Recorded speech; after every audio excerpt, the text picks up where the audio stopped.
2026 football বিশ্বকাপের বাছাই পর্বে আগামী মাসে অর্থাৎ সেপ্টেম্বরে 2টি করে ম্যাচ খেলবে 3বারের বিশ্ব চ্যাম্পিয়ন আর্জেন্টিনা ও 5বারের বিশ্ব চ্যাম্পিয়ন ব্রাজিল।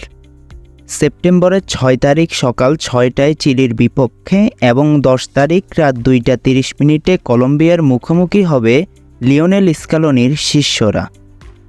অন্যদিকে 7ই সেপ্টেম্বর সকাল 6টা 45 মিনিটে ইকুয়েডর ও 11ই সেপ্টেম্বর সকাল 6:30টায় প্যারাগুয়ের বিপক্ষে মাঠে নামবে সেলেসাওরা। এখন পর্যন্ত বাছাই পর্বের মোট 6টি করে ম্যাচ খেলেছে উভয় দল, যেখানে 5 ম্যাচ জিতে ও 1 ম্যাচ হেরে পয়েন্ট টেবিলে শীর্ষস্থানে অবস্থান করছে আর্জেন্টিনা। অপরদিকে 2 ম্যাচ জয়ের পাশাপাশি 3 ম্যাচ হেরে ও 1টিতে ড্র করে টেবিলের 6 নম্বরে আছে ব্রাজিল। খেলাধুলা সম্পর্কিত যে কোনো ভিডিও সবার আগে পেতে অবশ্যই চ্যানেলটি সাবস্ক্রাইব করে দেবেন।